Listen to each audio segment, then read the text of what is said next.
Happy Tuesday, my friends, and that means one thing and one thing only here at Prime Sports World. We got to break down Monday Night Football, and we got to dive into week number 16 of the National Football League. Thank you very much for joining us here at Prime Sports World. Please like, share, and subscribe to the podcast. I'm, of course, your host, David On Point Hub. I'm joined from the Daily Blitz Stop blog, the one and only Mr. Christian Simpson. A happy belated birthday to Mr. Christian Simpson as well. Thank you, man. I appreciate Gave him some love there on the group chat, but give him some love here on the podcast. But yeah, we're Prime Sports World. We're going to get into some Monday Night Football. We're going to talk about week number 16. Christian, how are you, buddy?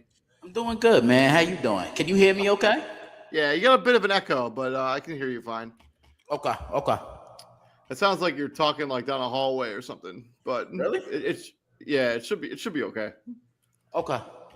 Let's get right into it. Let's not waste any time. We had another snooze fest of a Monday Night Football game. This has been like 3 weeks in a row, but the Monday Night Football game has just been an absolute dud. Dolphins, Steelers, 28-15, and don't let that final score fool you. This game was not that close. Dolphins scored 12 points in the final frame to make this somewhat respectable, but this game was an absolute Miami Dolphins got dog walked from beginning to end by the Pittsburgh Steelers. And Aaron Rodgers had one of his best games as a pro, and his best game in a long, long time. Tua Tagovailoa, it wasn't bad in this game. He just wasn't all that good either. 22 of 28 for 253 yards and 2 touchdowns and a pick. Devon Achane, 12 of 60. He also led the team in receiving yards. Darren the Wall Waller had 2 touchdowns in the receiving game, both of them basically in garbage time in the final 5 minutes of this game. Aaron Rodgers was an absolute clinic by the Aaron Rodgers in this offense in total. 23 of 27, 224 yards and 2 tutties. They had a really good day at the running the football. 32 carries for 135 yards and 2 touchdowns. One with Juju Smith and one with Connor Hayward. And DK Metcalf and MVS had the receiving touchdowns for the Pittsburgh Steelers. This is basically a wire-to-wire victory for the Pittsburgh Steelers. Another kind of a snoozing game on Monday Night Football. We can't seem to get competitive ones, and I'm not so sure it's going to get better this weekend either. Yeah, I mean, you mentioned it right there. They got back to Steeler football. They got back to running the ball. You know, it's about time maybe they can get a jump started. I'm not saying they'll necessarily go on a run come playoff time, but look, you can run the football, especially when it's cold. You know, that wears down a defensive front. You control the line of scrimmage. You're violent up front in the trenches. And, yeah, like, to me, this is one of the more complete games the Steelers played. You know, and the fact they did it without T.J. Watt, you know, really is even more. And he's their best player. And, yeah, on the Dolphins side, I mean, this has got to be super. I mean, you don't have their best player. You're really unable to get anything going on offense for the entire game. It's just not a good look on the fact that the Miami Dolphins just, you know, you don't score a touchdown until the game was already the decision was already made. The game was over at that point. There's some rumors around that Mike McDaniel is talking about eventually benching Tua. I'm not sure what that does for this team or what that does for this franchise. Both of them are cooked as soon as the season is over, I imagine, along with the GM. I just think there's going to be a complete overhaul of this Miami Dolphins team when the season is over. I think the only thing you're going to keep is probably like Jalen Waddle and Devon Achane. I think you'll be looking at a new quarterback. You look at a new head coach. You look at a new GM. There will be a complete roster shakeup after this season for Miami. To be honest, I trade Jalen. Yeah, and here's the reason why. He still has value. You know, you don't want to wait 5 or 10 years down the stretch. He's out his prime. You know, I know he's probably on the outside of his prime right now, but see what you can get back for him. I mean, he's only like 25, 26. He's technically hasn't even hit his prime. No, he hasn't. But again, I'd trade him to see what I could get for him at this particular moment. You know, kind of similar to what the Giants did all those years ago with Odell Beckham. Yeah, I mean, they've gone down the garbage disposal, you know, to put it. David, am I still echoing, by the way? Yeah, you sound better now. Okay, cool. Jalen Waddle is 27. He just celebrated his 27th birthday in November last month. So happy belated birthday out there to Jalen Waddle. But he's literally just entering his prime. Like he should have a peak of another 5 or 6 years where he's only going to get better as a football player. And yeah, I mean, Devon Achan's the only piece I think they really have to build around when it comes to this. I just don't know what you do there. Right. For Miami. It's kind of like one of those bad scenarios. It's one of the bad situations in the NFL for real. Yeah, and he's so talented. I think he's one of the more underrated backs. Me too. I love what he did in college, and he's playing with that same energy he did at Texas A&M for the Miami Dolphins. And I think they're a better offense when he's being a little more incorporated. When the Dolphins are healthy, when they got Tyreek on one side and they got Jalen Waddle on another, they want to throw the ball, right? They command a lot of attention on that perimeter. Now, this teams don't really load the box when they play the Dolphins, David. Mm-hmm. Yeah. Yeah. But it's just a kind of a clunker of a Monday Night Football game. Before we move into week number 16, let's talk about week 16 as a whole. Week 15, sorry. Christian, you got some game balls to give out? I got one. I think I know who you're giving yours to. Maybe, I don't know. Maybe you don't. Nah, I think I have a feeling, but I'm giving mine to Bo Nix. I know I've been hard on this kid. God bless Bo Nix. Look, this is the best I've seen him look on a professional football field ever. 23 of 34, 302 yards passing. He threw 4 touchdowns, no interceptions. Along with that defense, the weapons they have on offense, and the way they're coached, they're going to be tough come playoff time, especially if Bo plays like that. He, to me, is the caveat in this whole thing. When you get good Bo, good things happen.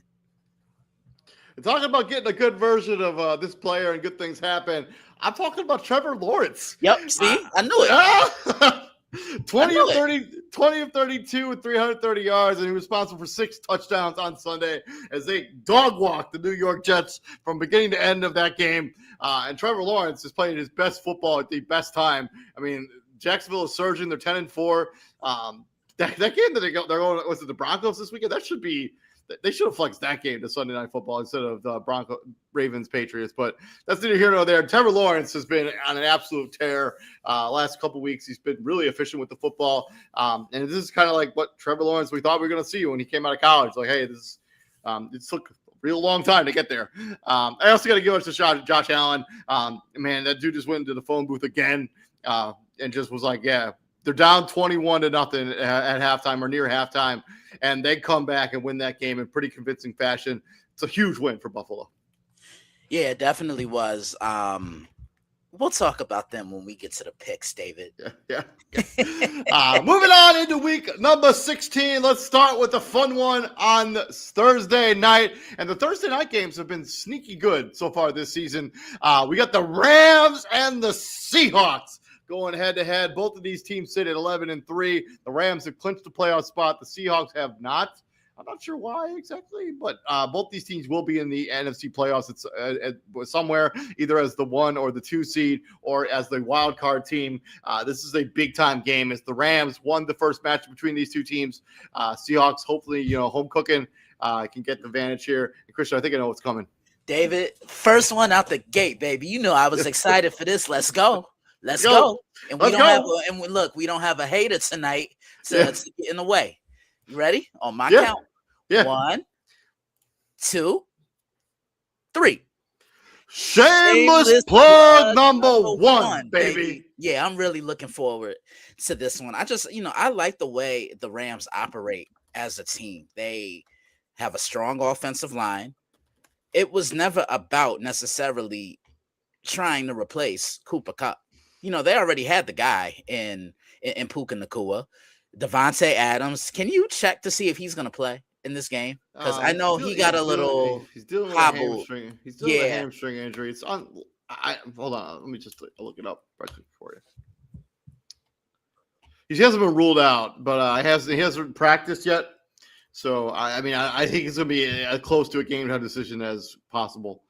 Which the Rams could use to their full advantage, just due to the simple fact you don't know how to game plan now. You know what I'm saying? Because you still got to put emphasis on Devontae Adams. I think he's still an effective player. I know he's a little older now, but I still think he's a top 5 wide receiver. The Rams run the football. Stafford is doing what Stafford is doing, and defensively, this is as complete of a unit as it gets. CBS is reporting that he's unlikely to play on Thursday, but the Rams have not completely closed that door. Okay, so then you look at Seattle. Like Seattle, I don't think they scored a touchdown in that game. No, Jason Myers kicked 6 field goals in that game. Yeah, 6 field goals.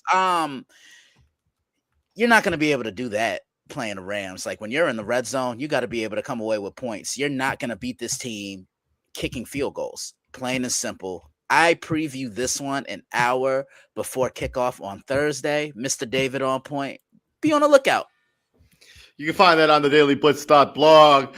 Swinging into my prediction, I mean, this is one of those marquee matchups. I mean, this is going to go a long way to deciding who's the number 1 seed in the AFC, in the NFC, who's going to win the NFC West, who's going to have to go on the road in the first week of the playoffs, actually for the entire playoff run.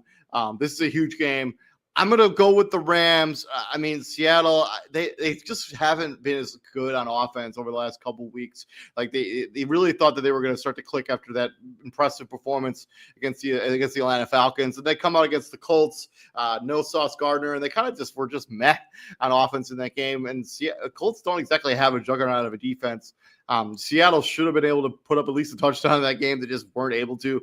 And Sam Darnold, quietly, 4 of his last 5 games so far to kind of wind down the end of the season have been just kind of not good. They've won, but it really hasn't been because of the play of Sam Darnold. It's kind of been because of how good this defense is for Seattle. This is the best defense I've seen from Seattle since their LOB days. Look, we talk about Houston and how great they've been, and rightfully so. We talk about who else has been good on Denver. They've been good Packers this year. The Packers and all that. Look, see the Rams. The Rams are a slouch in their own right. To me, these are 2 of the top 5 defenses we're going to see in this game on Thursday, David. And look, I already see it right now. You and I are going to be talking during this game quite a bit. Like we always seem to send messages to each other during these games. You know what I'm saying? Yeah, Seattle is 4th in sacks. They're 4th in yards allowed. They're a little bit better on the Rams when it comes to offense. But I'm going to go with the Rams. The Seattle defense, the Seattle offense on the other side. I mean, JSN was on that crazy tear. Now he's kind of cooled off a little bit. This offense hasn't been as good over the last month or so. Maybe people are starting to figure out the Sam Darnold. It's exactly what happened last season, really, with Sam Darnold. Like he was really good for the majority of the season, and down the stretch, kind of fizzled a little bit. People started to figure out, the Sam Darnold puzzle. I don't want to say that's happened so far this season because he's still been okay, but he hasn't been like how he was at the beginning of the season, putting up crazy numbers. I'll take the Rams, but I wouldn't be shocked even a little bit if the Seattle Seahawks came out and won this game because it is in Seattle. But I'm still going to stick with my gut. I'm going to go with the Rams. And we start Saturday weekend football starting this weekend. That's super fun if you're, enjoy Saturday football as the college football season is basically remotely over outside of the big games there. Saturday's free now for the National Football League. And we start with 2 division matchups. The first one, it was going to be a rematch of the NFC title game, the first of 2 matchups for the Eagles and the Commanders going down the stretch here. But a little bit of the moxie, a little bit of the luster off this matchup's kind of fallen off, given that the Philadelphia Eagles are kind of crawling into this matchup. I know they just beat Las Vegas, but it's the Raiders. They lost 3 of their games before that. The Commanders are a mess this season. The injuries have really derailed what started as a very promising season. Jaden Daniels has been shut down for the remainder of the season.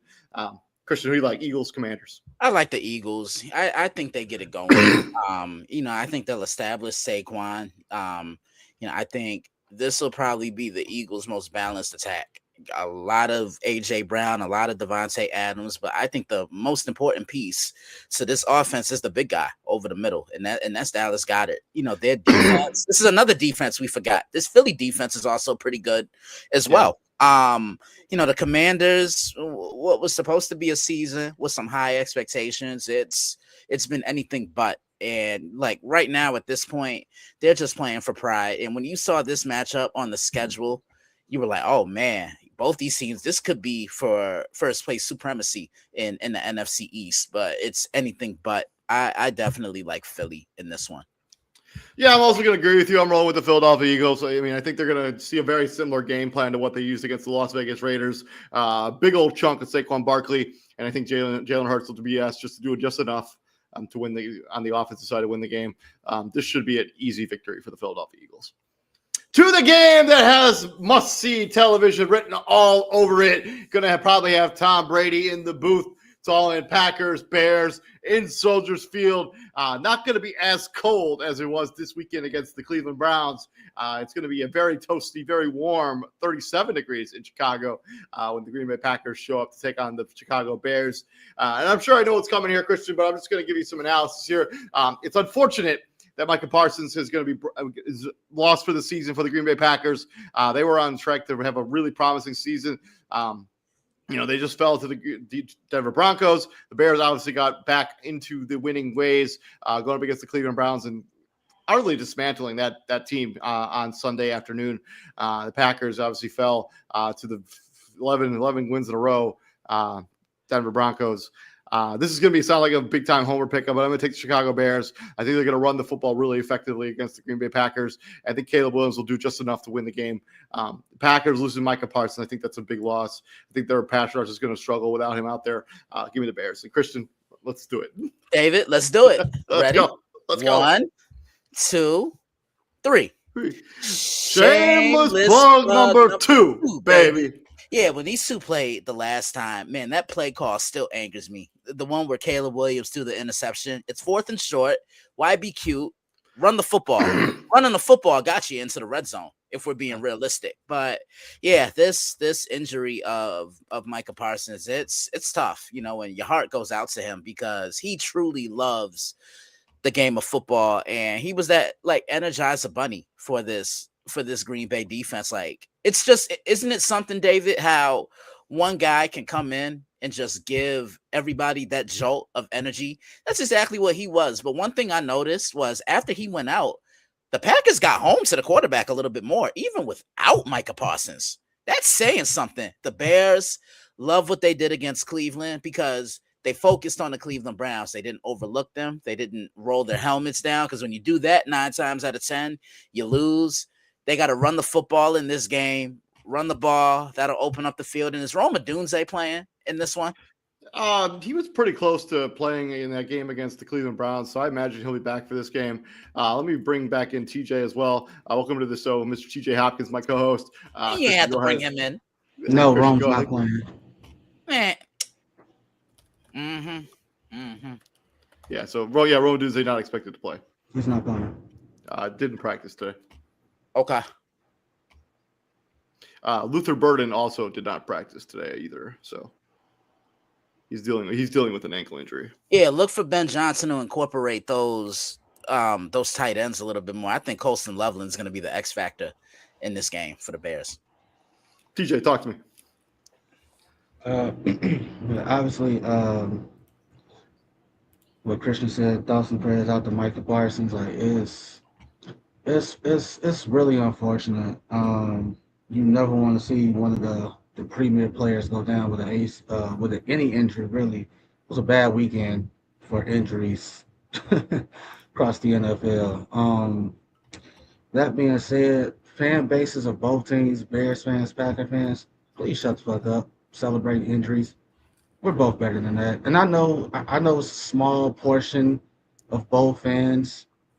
Those fan base, those fans don't represent the entire fan bases. There were Packer fans that were quote unquote mocking Kyler Gordon getting hurt during warm-ups again 2 weeks ago, then Rome getting hurt in warm-ups.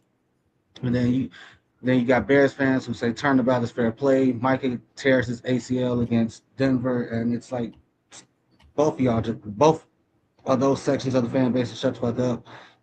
Just be glad we got two. Just be glad both teams are actually, good. The rivalry is actually worth something now. And if you're the Bears, you should feel quote unquote disrespected that you're still the underdog in this game because your history's against you. All right, you've only beaten the Packers 3 or 4 times in the last decade. So of course you're going into this game, you're you're not going to be favorite. Go out there, handle business, clinch the division. Oh wait, well, you still need Detroit to lose.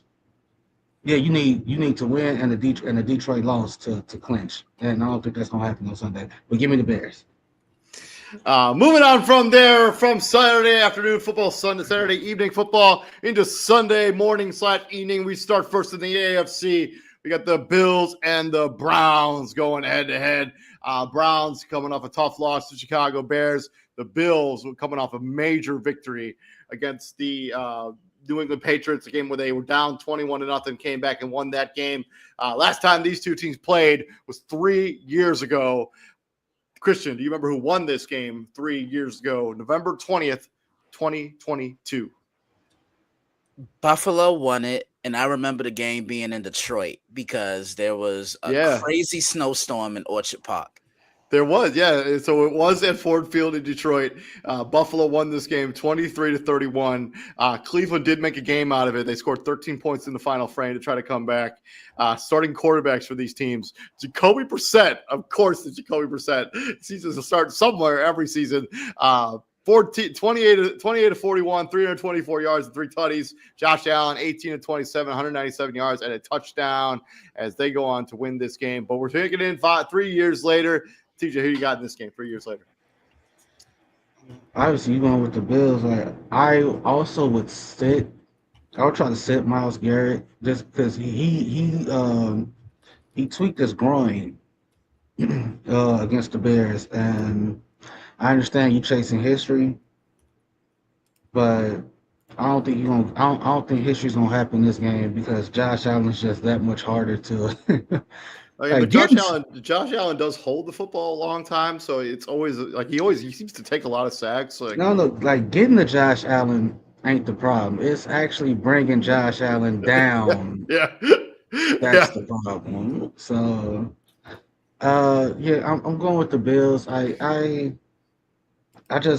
don't know what's going on. I mean, we know what's going on in Cleveland, Christian, but until actual change happens, then we don't. It is what it is. It should be Buffalo. Like Cleveland's basically playing for draft position at this point. So, yeah. With that being said, yeah, Buffalo. I think they're going to ride the momentum. I hope this isn't like a trap game where they come out and just kind of ride the Browns. I think they understand that would be catastrophic. I do think that the Bills understand though that they have to win out, and this starts with Sunday. Like if they want to win the AFC, they need to win the rest of their games, and then they need to hope that New England fumbles one of these 3 games coming down the stretch here. They do have New England has a pretty tough schedule coming down the stretch here, so it could happen. I'm going with the Bills. Christian. Yeah, this is a trap game in my opinion because teams just have that tendency of celebrating big wins going into the following week. You know, the team you're facing feels disrespected and they take it out on you. I mean, this happened to the Bills earlier in the year. Won that big game against Kansas City and then just looked like absolute garbage against the Miami Dolphins. Yeah. So again, have they learned from this? I do like Buffalo, but see, the thing that kind of pisses me off about the Buffalo Bills is they don't start quickly. That's not going to always be the case. You know what I'm saying? Because that was their best half of football they played in Foxborough on Sunday. And like it takes you a half to get it going. They also fell to the Ravens like this opening weekend. Yeah, and they were the rabbit out of their freaking head. And then they were down to Cincinnati by 10 points, if I'm not mistaken. So again, start quickly, establish James Cook, get those tight ends involved because I don't think Cleveland has an answer for Dalton Kincaid or Dawson Knox. Use Shakir over the middle. Like Josh Allen, take care of the ball, and that's game. But one thing I will say, Buffalo's defense is starting to play a lot better because they clamped down and they really adjusted in the second half against New England. But I like Buffalo, but they're gonna have to go and earn it. Moving on from there, swinging into Jerry World, where the Dallas Cowboys will welcome in the Los Angeles Chargers. Chargers fresh off eliminating the Kansas City Chiefs on Sunday from the playoffs. The Cowboys fell to the Minnesota Vikings on Sunday Night Football, in a game that basically didn't completely eliminate them from the playoffs, but they would need an absolute miracle in order to make the playoffs at this point. This game is in Jerry World. No, Cowboys, they're Chargers. eliminated. No, they're not. Yeah, they are. No, Wait, what happened? Not, The Cowboys. They're not They're eliminated. not. They're still in the hunt. Yeah, so if the Philadelphia Eagles were to lose out and the Cowboys were to win out, they could win the NFC East. That's the only scenario where they can make the playoffs. So they're eliminated. I mean, I mean, without saying so, but yeah, it's going to be tough. Philadelphia's got 2 games against the Commanders. I imagine they can win one of those. But they still have a little bit of playoff hope. They still got some pride there for the Dallas Cowboys and Jerry Jones and Dak Prescott. Last time these 2 teams played was actually 2 years ago, and the Dallas Cowboys got the advantage there, 20-17. What happens here in 2025, Christian? I like the Chargers. I just think they're a little stronger on both sides of the ball, especially defensively. The Chargers are getting healthy at the right time. They got Omari and Hampton back. Dallas doesn't have an answer for Lad McConkey. Keenan Allen is still there. Doesn't have an answer. Period. Shut up. We'll get to you when we'll get to you when we get to you. Yeah, the Chargers win this one. I think they're going to turn this into a shootout. I think this could be high scoring. I don't see much defense being played in this one, but I like LA. Justin Herbert hasn't been good since he broke his hand. Like his numbers are just like. Well, David, I wonder why he broke his hand. I did not think turning this into a shootout would be good for the Chargers. I think that would be a huge mistake. I think that if they want to win this game, they need to keep it low scoring. I'm going to roll with the Chargers because I think they're a better football team on paper, but I wouldn't be surprised at all if Dallas came out and won this game. This seems like the kind of game, like you had the disappointing loss where a game where you're favored in to win the game. This is the game you should win. And then you come in and you welcome in the Chargers and you beat them. Like a game that you're not expecting to win. You know what? Actually, I'm actually going to take the Cowboys. I think the Cowboys will win this game. I think the Chargers on offense have looked rough last 3 weeks ever since Justin Herbert broke that hand, and obviously kudos to him for toughing out to playing it through it, but I just don't think it's gonna I just don't think he's gonna play well again this season, and they're gonna have to ride this running game and this defense and this offensive line isn't all that good. I'm gonna go with the Cowboys. TJ. I'm taking the Chargers. Dallas just does dumb shit. Like they played stupidly. The game against the Vikings literally sums up the Cowboy season. Am I right, Christian? Like it literally sums up their season. Yeah, it definitely does. I mean, you like the thing with Dallas is when they're on a high, they're on a high. But then when they struggle and they're on a low, they're down. And they really struggle. Like there's no in between with the Dallas Cowboys. They win one big game and then they lose 2 more. I mean, in this instance, you beat both Super Bowl representatives in back-to-back weeks. You beat Philly, you beat Kansas City on Thanksgiving. Then you just look terrible against Detroit and Minnesota. Like they made JJ McCarthy look like the second coming of I don't know, like. of something, because TJ, you know what I'm about to say here. Like we see people bash JJ McCarthy all the time. But you never hear anything when he's actually playing well. You know how that is. But yeah, but then again, the Cowboys, they are the most unpredictable wild card in the National Football League because you truly just don't know what you're gonna get. But one thing I will say about Dallas is when Dak Prescott is healthy, you see the difference. Like I think he's having one of the best seasons of his career. And truth be told, like that's the person, in my opinion, who doesn't. Oh, okay. I got it perfectly. Mm-hmm. He's the new version of Matthew Stafford. Who? Dak? Yes. He puts up a lot of numbers. It don't really equate to winning. I don't think that. I don't hate that take. Like, yeah, I can't disagree with that. Like, it don't really equate to winning. He's in. I see the significant differences. Dallas way bigger than Detroit, so more eyes are on him. so on and so forth. Not to mention the owner that he plays Not for. to mention the owner that you play for. So, like, Dak on 20 on maybe 25 other franchises would be that franchise's best QB ever. Right now, so obviously he wouldn't be the best like Tom Brady in New England, Matthew Stafford in Detroit, Green Bay with Aaron Rodgers or Brett Favre, depending on the Packer fan. Peyton Manning with the Colts, right? That's 4. Drew Brees in New Orleans, that's 5. I legit and maybe Russ in Seattle. If you put Dak Prescott on those other 26 teams I just named, or I left out, Dak is their franchise, and Matt Ryan in Atlanta. I'm not going to disrespect Matt Ryan like that. He's their franchise's best quarterback ever, and Big Ben in Pittsburgh. So yeah, I was right, 7. So Dallas is like to David's point. You need Philly to lose their next 3 games, and you have to win. I don't see that. I just don't see that happening. Now, if you win this week, right? Like I think what Christian said about the Chargers, like, yeah, you just knocked out the team that's been whooping your ass the past 8 years.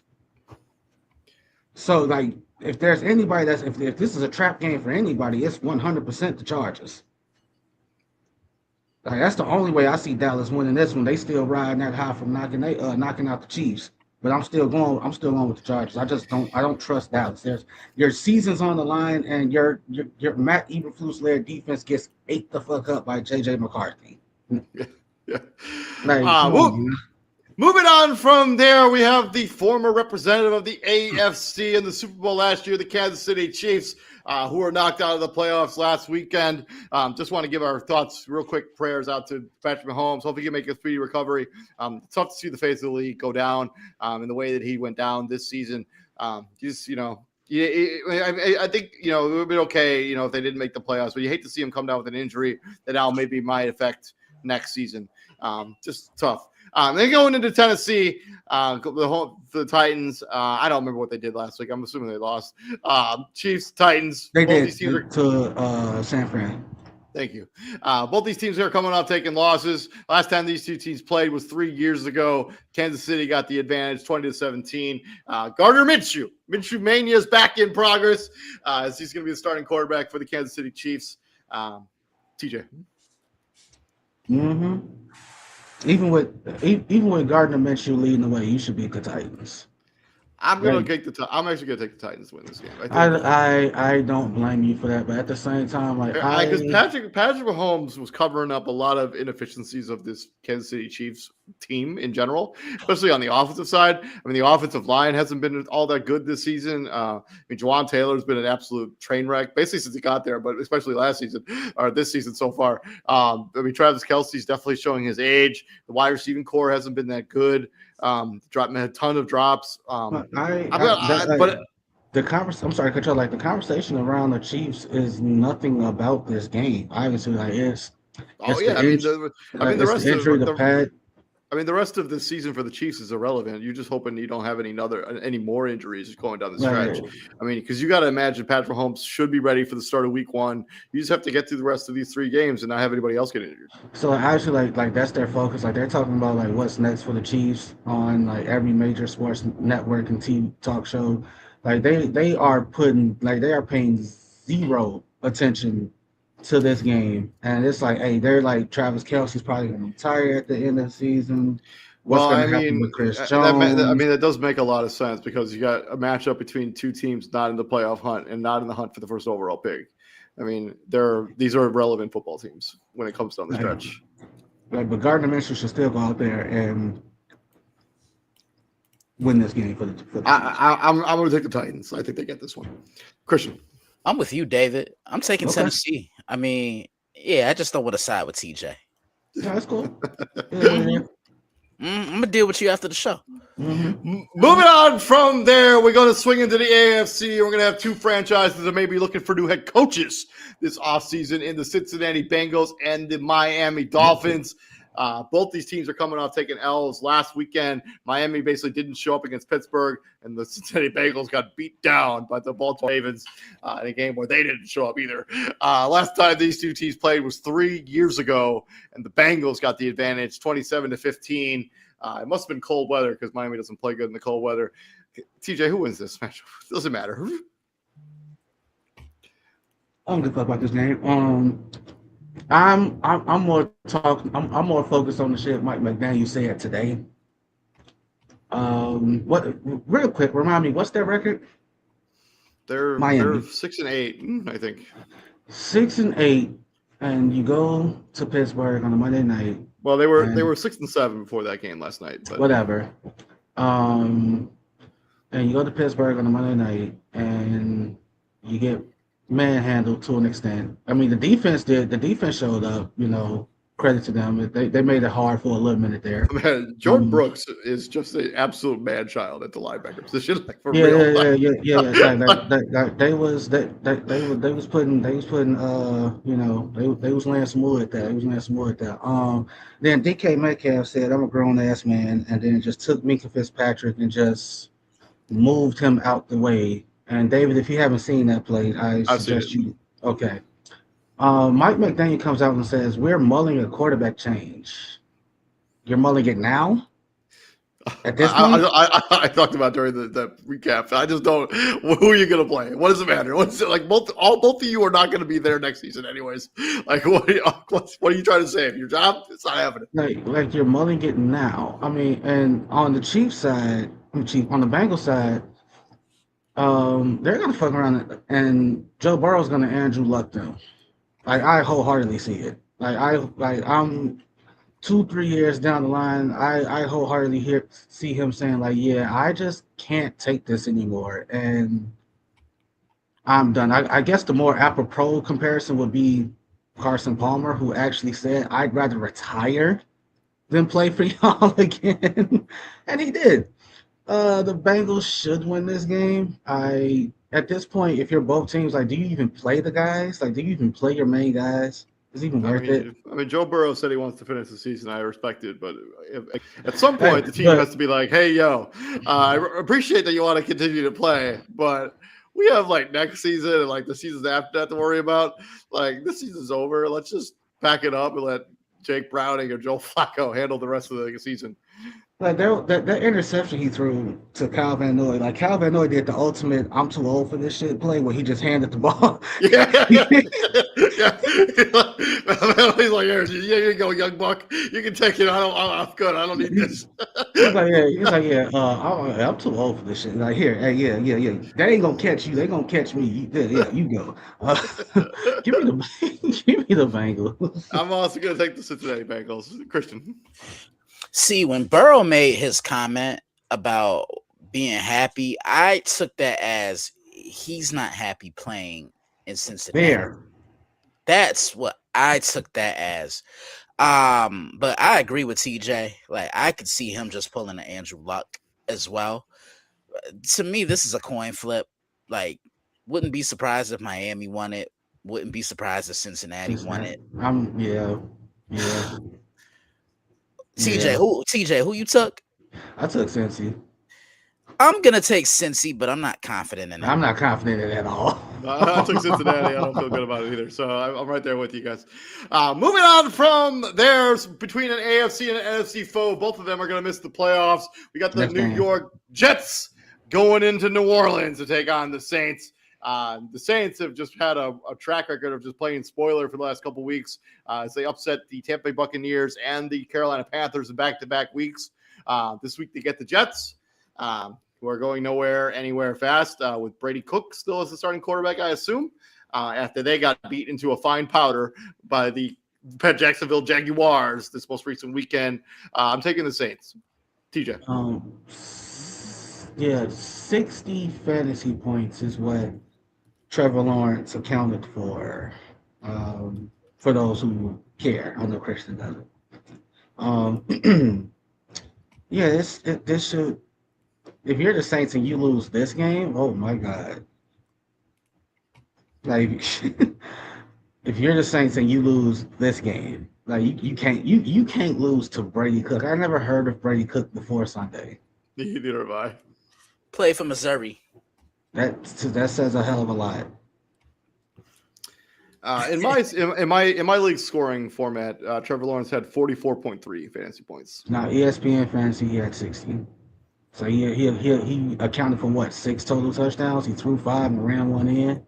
Yeah, I mean, I don't know where they're getting the 60 from, but 44 is. I just told you what fantasy I'm app I use. I'm using ESPN, dude. I'm using ESPN, and I'm using the PPR one I use. So I don't know. Anyways, 60 top I performance. mean, either way, 44 or 60 is still crazy numbers. Well, how many did Kyle Pitts have? 48.6. Yeah, so this is 45 point. I don't know. I'm not sure where you get this number. How are the numbers different? It don't matter. Christian, go ahead. Come on, man. New Orleans all day. Come on, man. Let's just move on. Moving on from there, let's talk about the Minnesota Vikings going into East Rutherford, New Jersey, taking on the New York Giants. The New York Giants coming off that loss to the Washington Commanders, and the Vikings with the surprising upset over the Dallas Cowboys. And this is 2 weeks in a row where we've seen good J.J. McCarthy. Last time these two teams played, Christian, do you remember who won that game last year?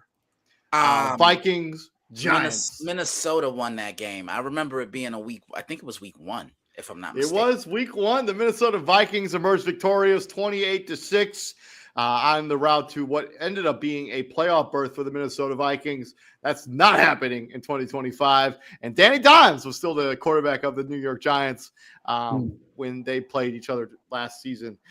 Christian, who do you got in this game? Vikings, Giants.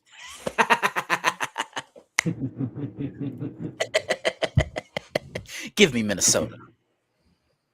I'm also going to take the Minnesota Vikings, although I do think this game is going to be more high scoring than many people predict. Okay.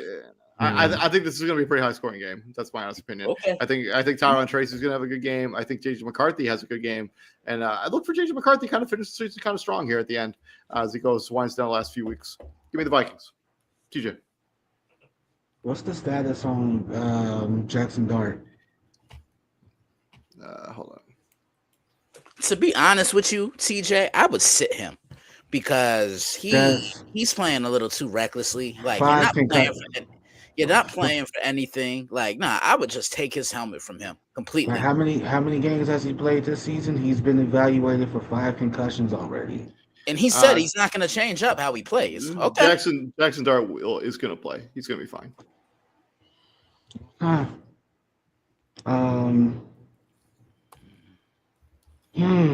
Again, the Giants microcosm is that like the individual talent is there.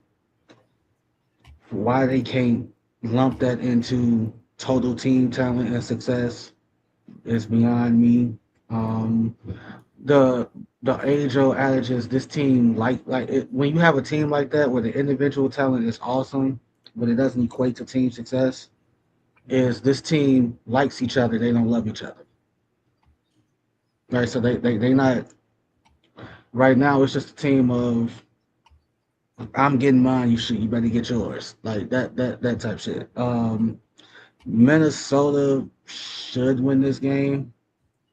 Just off the cohesiveness that I just said, like it's the Giants secondary. I hope I'm anticipating this is the game where JJ and Jettis develop that necessary rapport because they shared a stat on the Sunday night game against the Cowboys where when he's targeting Justin Jefferson, I think he had like 10 targets, and I think of those targets 2 were interceptions. So it's like it's just not there between them two, and you can account a lot to that, like JJ McCarthy being out, all the other good stuff. Minnesota should win this game. I ain't gonna say going away. I'm kind of in agreement with David. Like, I think this is gonna be one of those great, terrible games where no, like, Yeah. yeah, you get what I'm saying? I agree with you on that. Yeah. I think this is one of those super entertaining games that like it's just gonna be sloppy as hell. Like there's gonna be turnovers Yeah, everywhere. There might be 30 points. Each team's gonna have 30 points at the end of this game. But yeah, like one of those. yeah, I'm taking the Vikings. Moving on from there, we have a crucial matchup in the NFC South that's going to go a long way to deciding who's going to win that division. We got the Tampa Bay Buccaneers, who I think have lost 3 games in a row, going into Carolina, who fumbled a massive opportunity to take a major stranglehold on the division as they lost to New Orleans Saints, coming off their bye where they just beat the Los Angeles Rams before their bye. They come in and get beat by New Orleans at home, I think. Actually, I think they. Yeah, I I'm saw pretty sure that they were at call you home. were talking about too. No, they were Yeah, in New Orleans. So yeah, they I was think in they New were in New Orleans. Orleans. Yeah, that call was bushly. Not good in my opinion. I think he still makes the kick regardless, but it's still Anyways, this game is going to go a long way to deciding who plays the NFC South. A caveat, though, these teams do play one more time in the final week of the regular season. So this game, yes, it does matter, but the 1 in 2 weeks is even more important, in my opinion. Buccaneers, Panthers. Christian, talk to me about it. Tampa's so due for one. I mean, they honestly let the last 2 games slip from their hands. And wasn't it back in September, the end of September, going into October?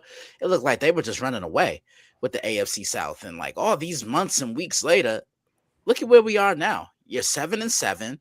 You're tied with a team who wasn't even expected to win 7 games this year. I'm going to take Tampa, but I really wouldn't be surprised if Carolina came out and punched them in the mouth. But like you said, David, the one in a couple of weeks is a little bit more important than this one, because that could be for all the division marbles. But I like Tampa. Tampa Bay has lost 6 of their last 8 games. That's crazy. They started the season at 5-1, and since being 5-1, they've lost 6 out of 8.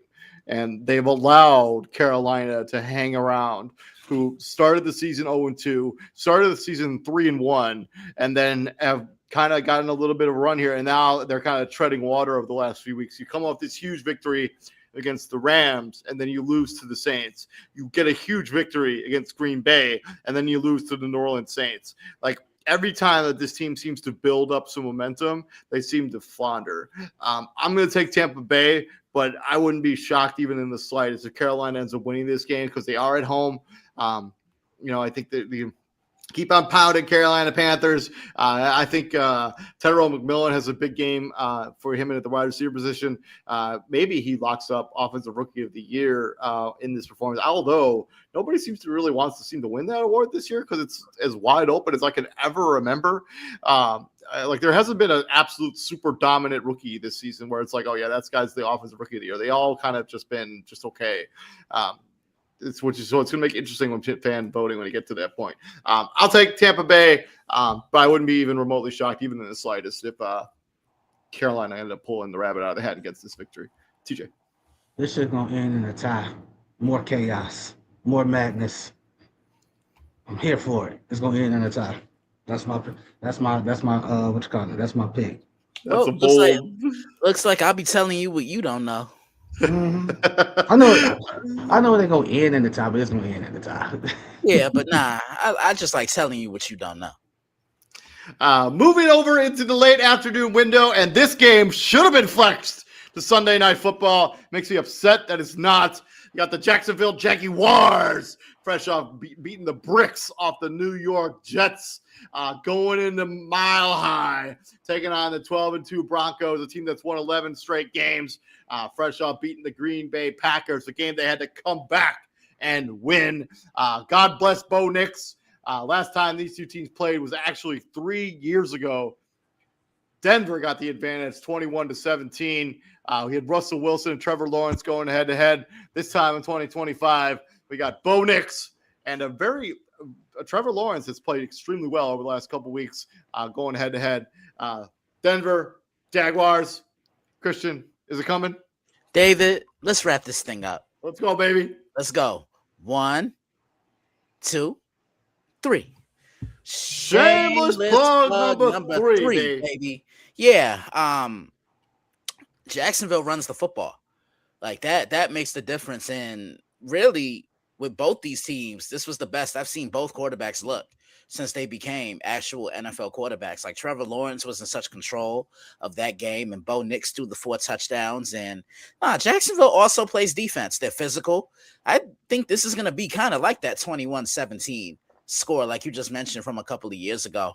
Denver is just absolutely, they're rolling right now. What are they? 12-2. I think this is 12 straight wins. 10 straight wins. 11. If 11. Yeah, 11. I think this is 11 straight wins. The last time Denver lost a game was week 3 of this season against, I think it was against the Chargers in at SoFi.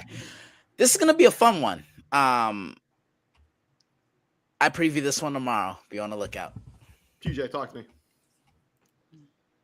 11 straight wins. I think that streak ends at 11.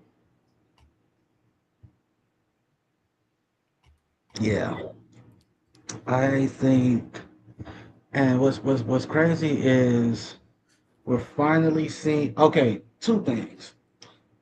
Liam Cohen is already tied for top 5 or whatever, and it's some crazy win total that he has. Like he's already matched Gus Bradley's win total, and Gus Bradley was there for I don't know how many years in Jacksonville, and Liam Cohen's yeah, watch me go to work, and This is the Trevor Lawrence that we've been waiting on. This is the Trevor Lawrence that was supposed to be the face of the league. This is the Trevor Lawrence that they threw the gold jacket on when all of them years ago. Woo.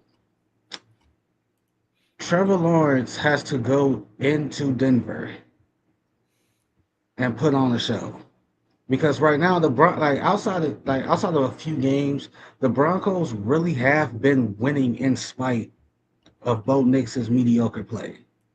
Mediocre is just like with Philly. It's mediocre play is easily overlooked when you're winning, right? And they won 11 in a row. They were down. What was it? 24-13. Yeah. To Green Bay. They were down by at least 9 or 10 points, something like that. And just like with Buffalo, Denver, you can't keep waiting to flip that switch. This is the same Denver team that was at one point in time down 30 to the Giants. The fact they came back and won that game still baffles the fuck out of everybody. Give me Jacksonville. I'm taking Jacksonville. I'm also going with the Jaguars, Duval County. I think they get the upset here. I think the Jacksonville Jaguars are playing really solid football. They're balanced.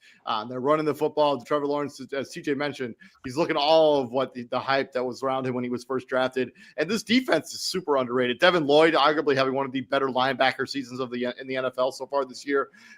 It's been an underrated unit. Josh Hines Allen getting pressure on the quarterback. I'm taking the Jacksonville Jaguars. Moving on from there, another matchup between 2 franchises probably looking for new head coaches in the offseason, as I imagine Raheem Morris of the Atlanta Falcons and Jonathan Gannon of the Arizona Cardinals will be looking for new jobs when this season it finally runs its course. The Falcons, although they did get the upset victory over the Tampa Bay Buccaneers, and the Arizona Cardinals got beat by somebody last weekend. I just don't remember. The Texans. Sorry, they got hung up 40 points by the Houston Texans. Last time these 2 teams played 2 years ago, and the Arizona Cardinals got the victory 25-23. TJ, who gets this victory in 2025? Does anybody want to win this game? If anything, this is one that could end in a tie. You are not wrong at all. Just to be fair, I don't think Raheem Morris is going to be looking for a new job. I wouldn't be surprised. I wouldn't be surprised if he is. I'm just saying I I'm don't gonna be see. completely honest with you. I think he's out. I think he's done. Think it out, man. That's tough. I'm going with the Falcons just off GP. Just off GP. Give me the Falcons. Christian. Yeah, give me Atlanta. Mm-hmm. I'm off of the Atlanta Falcon hype wagon, the bandwagon. I'm gonna take the Arizona Cardinals. Jacoby Brissett be slinging that rock. Michael Wilson be catching that rock. I think the battle of the birds is gonna go to the Arizona Cardinals. Moving on from there, we got one team deep into the playoff hunt and another team battling for their playoff lives. And we got the Pittsburgh Steelers going into Ford Field, taking on the Detroit Lions. Pittsburgh obviously beat the Miami Dolphins last night on Monday Night Football. Detroit lost to the Rams in a game that definitely hindered their playoff abilities. They essentially need to win out, and they need some help in order to make it into the playoffs, either as a wild card or as the representative of the NFC North, even though that's a tall task. Detroit Steelers.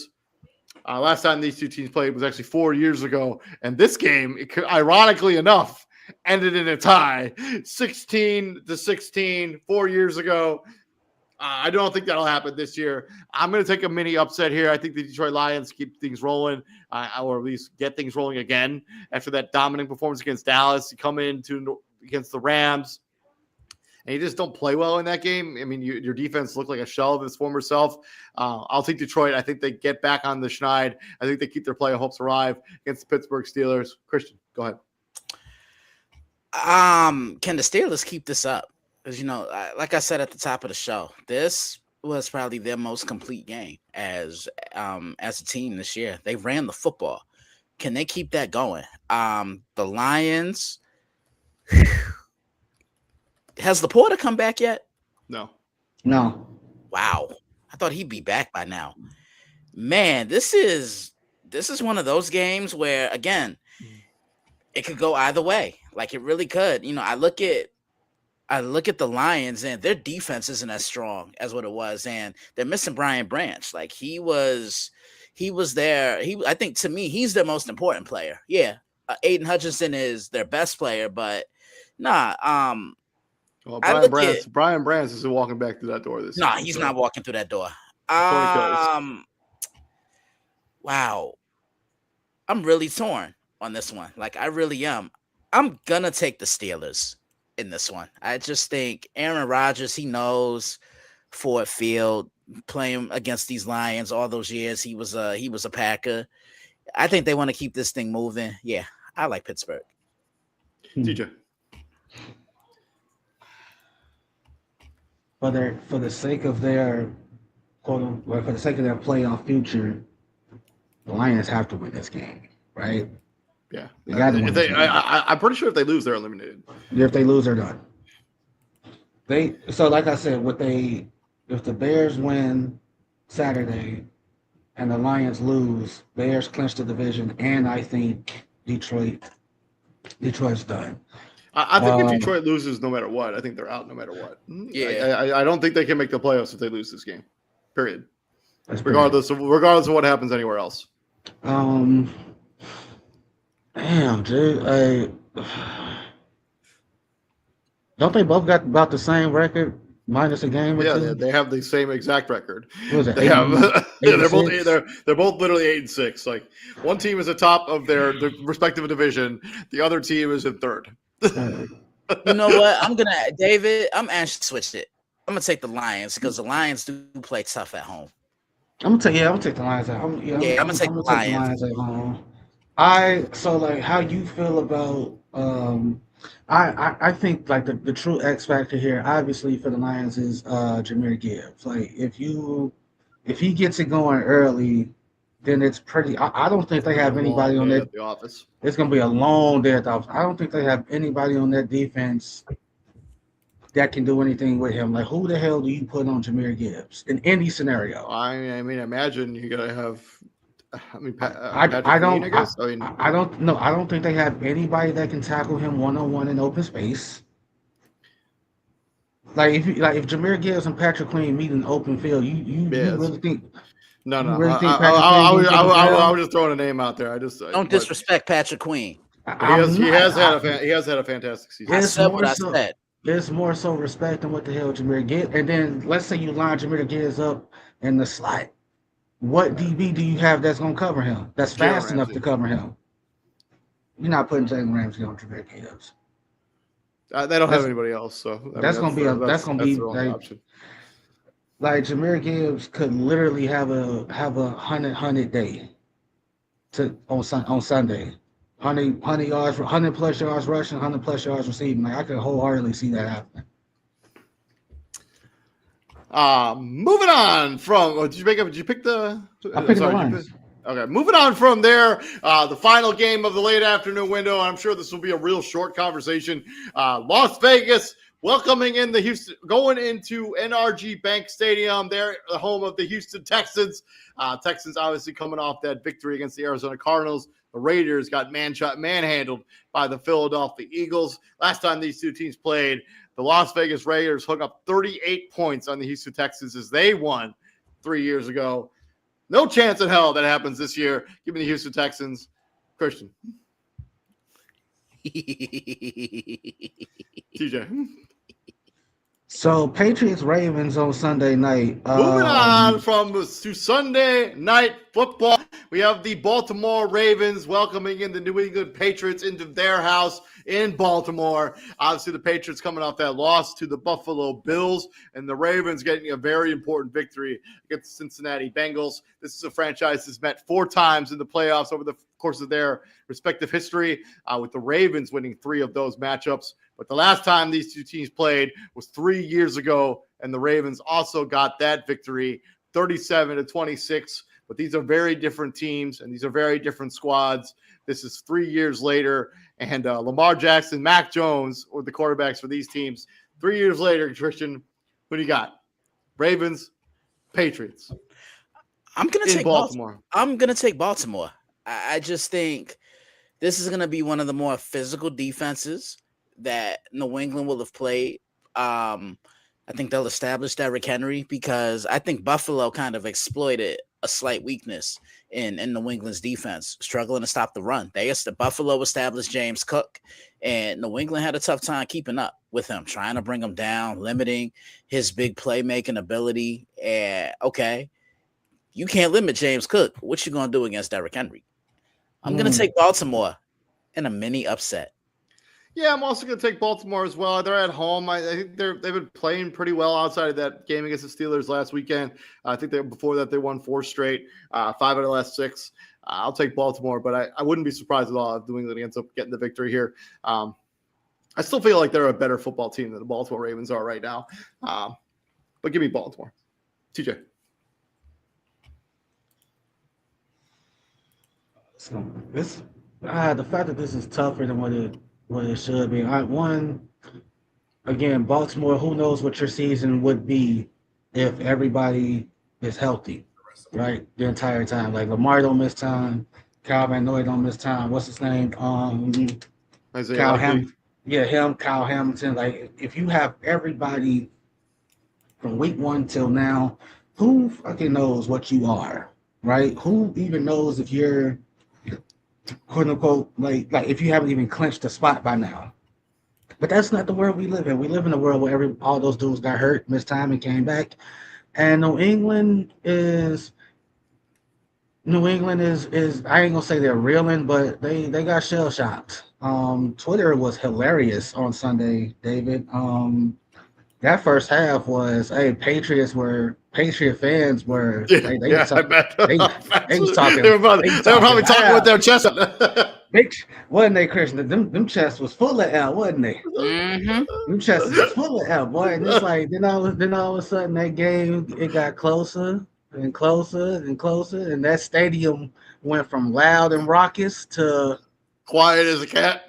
Quiet as a church mouse. Quiet, and I'm gonna take the Ravens. I think Lamar Jackson makes a play that Drake May doesn't, and Drake May, I'm sorry, buddy, but say goodbye to that MVP. Like you lost that on Sunday. Yeah. You lost that. Like it sucks, but that's what happened. You lost that MVP on Sunday. Moving from there to Monday Night Football, we have Brock Purdy versus Phillip Rivers as the San Francisco 49ers go into the house that Peyton Manning built and taking on the Indianapolis Colts. 49ers obviously came out beating the Tennessee Titans on Sunday, and the Colts lost to the Seattle Seahawks on Sunday as well. And just for fun, when was the last time the San Francisco 49ers beat the Indianapolis Colts? Was it in the 90s? It was not in the 90s, but it was damn close. The 80s? Not in the 80s. The last time the San Francisco 49ers beat the Indianapolis Colts was in 2001. The Colts have won the last 5 matchups between these two franchises. The last time these two teams played was actually 4 years ago. Indianapolis Colts got that victory as well. In 2001, just for fun, the score of this game was 40-21 San Francisco on a route to 8-2 in that season. I think this is like early Peyton Manning. Like this might be, they were still playing the RCA Dome. So like Peyton Manning hadn't even built a house yet there. Can you name the starting quarterbacks for these two franchises in 2001? I think the Colts one is easy. The Niners one, I think, is tough. Jeff Garcia. Yeah, all right, man. All right, maybe not. Jeff Garcia, Peyton Manning. Can you name the starting running backs for both teams? I'm going to say Edgerrin James for Indy. Not Edgerrin James. A little bit too early. Marshall Faulk. It was not Marshall Faulk. He was already. What Marshall Faulk? You're never going to get the running back for the Colts. It's Dominic Rhodes had 27 carries. Damn it, that was about to be my next. That was about to be my next one. And then I'm gonna say for San Francisco, was it Garrison Hurst? Garrison Hurst, 12 carries for 106 yards, good for 8.83 per clip, 2 touchdowns in this game. And the starting wide receiver for both of these two teams, Marvin Harrison and T.O. Come on now. Yeah, all right, let's go. So let's fast forward back from 2001. Let's fast forward 24 years. Let's talk about 2025. Christian, who gets the victory here? Niners, Colts. Yo, TJ, we got a new Uncle Phil. Grandpa Phil. What are you talking about, Grandpa Phil? Yeah. Nah, you're not wrong. He is a grandfather. That's crazy. Nah, man, just big ups to Phillip Rivers for coming back. And man, you know what else is crazy? So like, because of like he like after you retire, you get five years of like full coverage insurance. And since he decided to come back, like right before that shit was about to expire, he's gonna have 5 more years after this season's over. He's gonna get 5 more years of insurance benefits. That's a bigger problem that we will have to talk about on an entirely different show. Yeah. Like the NFL should be taking care of people for like their entire rest of their lives. Yeah, like don't get me started on that bullshit though. Phillip Rivers will be fleeced in the system for real. He's got 12 kids, and like the NFL's just got to take care of them for a grandkid. And a grandkid, yeah. I'm gonna take San Francisco. Yeah. I'm also taking the San Francisco 49ers as well. I just think the Colts, I think the season that they had all the promise is going to go straight into the toilet. I like how the Colts responded to that Seahawks game, because I hate when players say, "Oh, I don't pay attention to outside noise." Yes, the fuck you do. It's everywhere. It's everywhere. You see it, you hear it, you read it. It's everywhere. Like your circle talks about it, whatever. So for a week, all they heard was Phillip Rivers was going to go out there and get killed by this Seahawks defense. Woo. He got hit 4 times. First game in 5 years, you only touched him 4 times. So Quentin Nelson and that crew said, all right, we're going to take this shit personally, because y'all thinking him getting killed means we ain't going to be able to do our goddamn job. There's no reason why that conversation should stop this week. If you thought Seattle's defense was going to do some damage, there's no reason to think why you don't San Fran's defense is going to do some damage. So Quentin Nelson and the crew got to do it again. The Niners should win, just like how Seattle won. I think Seattle is like they breathing easy right now, because that Colts defense made their life a living hell. Your only points was 6 field goals. Yeah. The way JSN been flying up and down the field on folks. Come on now. The Niners should win, but I wouldn't be surprised at all if the first game Phillip Rivers wins in 5 years is against the San Francisco 49ers, and that's going to be a Jeopardy trivia question one day. But yeah, thank you very much. I didn't update this graphic. I hate when stuff like that happens. Thank you very much for joining us. Week 15 Monday Night Football recap, and we gave you our Week 16 preview. Thank you very much for riding with us for the entire NFL season here at Prime Sports World. Please like, share, and subscribe to the podcast. I'm David On Point Helping, joined by my co-host, Mr. TJ Hopkins, and from the belated birthday boy, Mr. Christian Simpson from the Daily Blitz Stop blog. Gentlemen, what do we do here at the Prime Sports World, my friends? We bring the heat, and if I wish I could show y'all, I still could, ain't nothing but just a picture. In my parking lot outside, it's just a sheet of ice. Couldn't have happened to a nice individual. That goes from the garbage can all the way out to the driveway, and with the heat wave that we got coming up, and by heat wave I mean 40 degrees, that's gonna be so perfect. It's gonna be shorts weather. Shorts weather. Let's go. Yo, TJ, if I DoorDash you something, you gonna go out and go get it? Oh, what you call it, the sidewalk and stuff is clear. Nah, I'm gonna tell him to drop it off like in the middle of the street. Like, yeah, so you go and get it. You do realize I have to walk to my car, right? Like, so it's not as bad as you think it is. Anyways, thank you very much for joining us. We're Prime Sports World. I'll be back here tomorrow giving you guys some fantasy football information. Get your lineup set for those fantasy football playoffs. Y'all take care and stay safe out there. Gentlemen, you have a good night. See you, man.